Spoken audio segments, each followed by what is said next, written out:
most love we can muster the most of the day for Lara.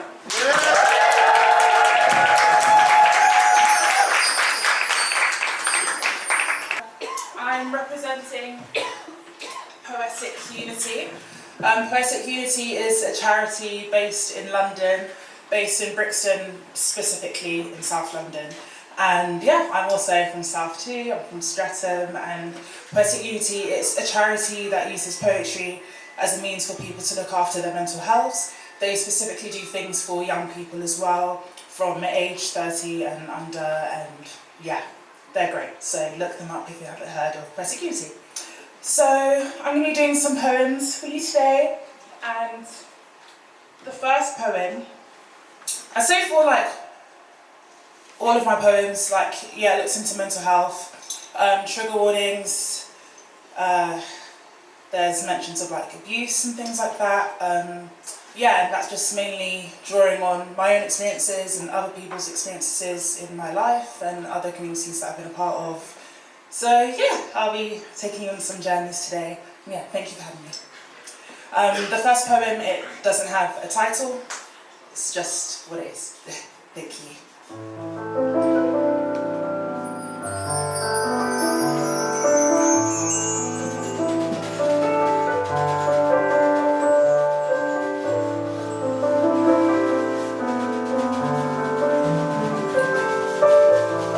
I have latent discrepancies between my mind's eye and the vision I used to believe God has in store for me. I'm searching for the right answer when everyone around me keeps telling me to be still, and I keep telling them that tranquil thoughts don't live here anymore, and one door closes, another door opens to that frightening feeling that I get of loneliness, so I deceive myself and the Sierra and the Ray and Nephew to plough through the nights that I just want to dance and cry at the same time. I'm telling you, it is sublime the way that I am trying not to rush the process. Say yes to everything I know that gives me pleasure, because I endeavour to find a peace that I know was once within me, but I'm blocked by my own mind's eye. See, I started to believe the lies and the stories that I'd be spinning in my mind, replaying them over and over, stopping my mind and spirit from having closure, because here we go again with the delusions, leading to confusions, illusions, allured by the past me I prefer in comparison to the person that is standing before you. There is only so much that my spirit can handle, and when I light my candles before I sleep, I cry a wail that my ancestors can hear far in the seas and the skies. I wasn't raised to not find praise in this life. I promised myself tonight would be the last night I'd cry, and I know tears flowing is healthy, but what happens when that becomes the best way and the only way that you know how to communicate? When it becomes second nature, and trying to exchange pleasantries, engage in regular conversation, trying to develop new connections, you become unfamiliar with verbal communication, and all you have left is a wail that transcends through to the deepest pits and parts of you that you did not know existed until you gave voice to it, and you crave for that sound to lead to joy,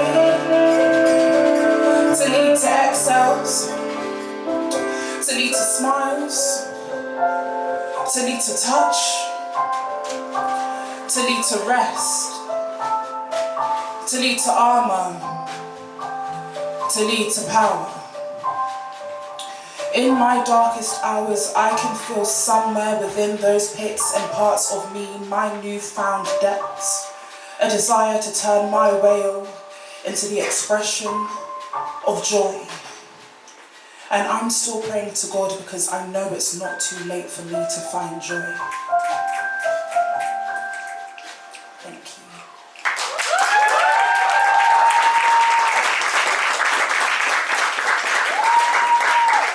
And this next poem is called All About My Love.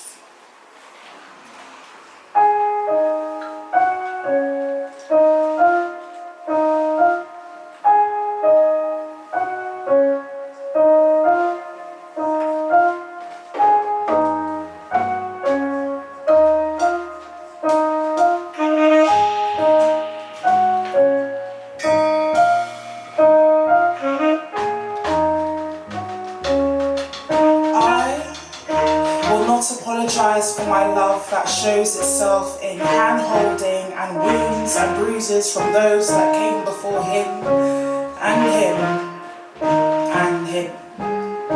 My rawness and intimacy is my superpower. I will not fall victim to superficial connection. I will not apologise for my love that against all odds I have managed to fashion. I have faced fires and childhood trauma, unwanted eyes and fingers, experienced succumbing to complacency, and have come out on the other side to see where purity lies and breathes. Believe me, I will not apologise for my love. I will not apologise for my love. I will not apologise for my love for all that I have experienced to get to this point. To apologise for my love would be betraying the 5-year-old me who dared to form friendships, the child in me who dared to speak when others tried to silence her, the woman in me who dared to speak when others tried to silence her. I climbed thorn hills and slippery mountain tops to wear my heart on my sleeve. I will not apologise for my love. I will not apologise for my love. I will not apologise for my love. My love is all consuming. My love is heavy like an elephant and light like an elephant. My love dances to high school musical Nina Simone songs, late night drives and walks and deep meaningful conversations, splatters of baby pink, purple, shades of brown, skin tags and beauty spots. My love is unshaven in winter and more time waxed in the summer. My love is clunky, awkward and uncomfortable, special treasure. My love is always my father's surname, arrogant daddy, one who sees war and wears the crown. Yes, my love is Adeboyega and Corridor, my brothers and my sisters. My love is my nieces. My love presents itself in colourful cathedral mosaic spells, rituals, habitual inherited muscle memory. The blood of Jesus Christ is rooted in divinity. My love is formed from the reading of BBM texts. Ping, ping, ping, nudge, nudge, nudge. My love holds grudges and lets go eventually. My love learned the meaning of no is no and boundaries. My love is a never-ending beginning. My love is a never-ending beginning. My love is pink on laughter, head bopping to restaurant songs, whining, running, swimming, swimming whilst praying. My love is all-encompassing. My love never used to speak the same language as those that came and went and harmed me in the process. But what I learned through forgiveness is sometimes the oppressors are sometimes the oppressed. You see, my love is freedom. My love is justice.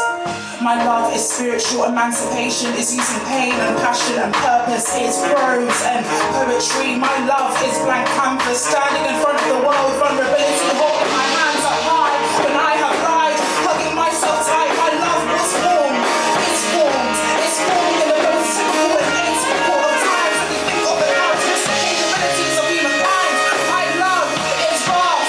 My love is an overpowering waterfall with no rationality. My love is Christian.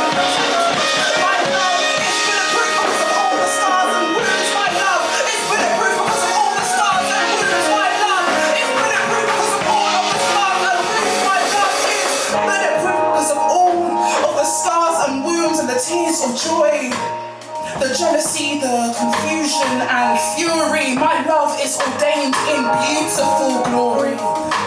My love is the entire puzzle and missing jigsaw piece. My love is metamorphosis, shape-shifting, a mystique strange in its magic and potency, a marvel, something to be studied and bubble-wrapped, protected. My love is all about weaving your way through different experiences and widening my lens to always remember that because I'm human, I am human. Because I am human, the definition of my love will always be influenced by my ever-growing perspective.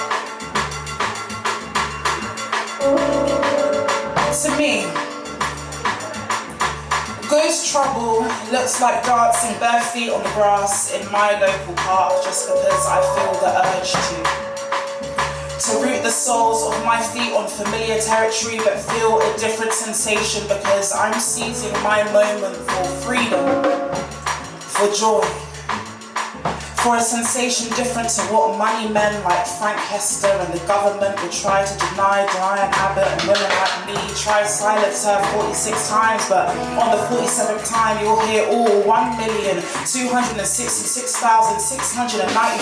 of us. You can't silence this group of black women roaring in defiance and glory. We will seek our freedom in a way that resembles no fear. For me, I want to turn my wishes into reality and actuality. To me, that's good trouble for the variations and multicolours and multifacets of a black woman. That's real good trouble.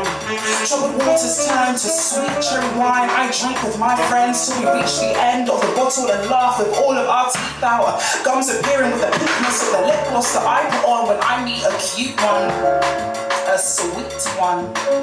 Good trouble in the way that's sensual. My sensuality transcending the reality I can see on media, only to women like me to be harsh when I'm just assertive. Just because I'm confident, you do not have to view me as an opponent. I dare you to not follow the wrong leader that can make women like me to appear to be some kind of threat when good trouble is just the soft life for the black woman. The liberation of feeling your natural hair when you've taken out that last braid.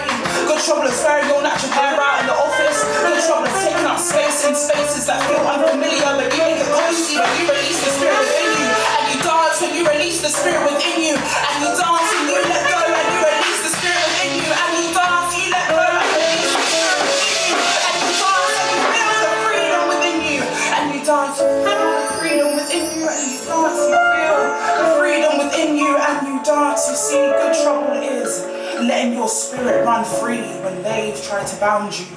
Systems try to rattle you, partners try to silence you, so-called allies try to guilt trip you, but I sip my cherry wine and laugh with my teeth out. Gums as pink as my lip gloss and I dance all over the generational trauma. That is good trouble. That is good trouble. Us being here today is good trouble. Us as a community here today is good trouble. Us using our voices, using our instruments, using our talents, using our gifts, using our spirits is good trouble. Us letting it all go is good trouble. Us feeling freedom, us daring to feel freedom, us daring to feel freedom is good trouble. Us all here today is good trouble. Us all here today is good trouble. Here today we are going to make good trouble. Here today we are going to stand tall. Here today we are going to let it all go. Here today we're going to feel good trouble. We're going to feel good trouble.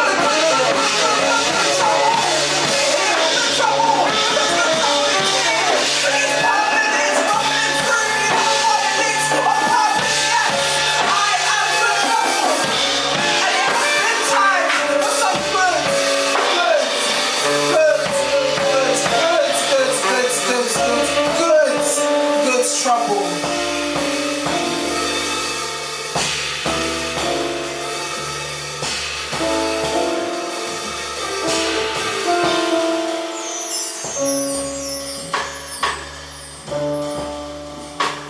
Thank you, everyone.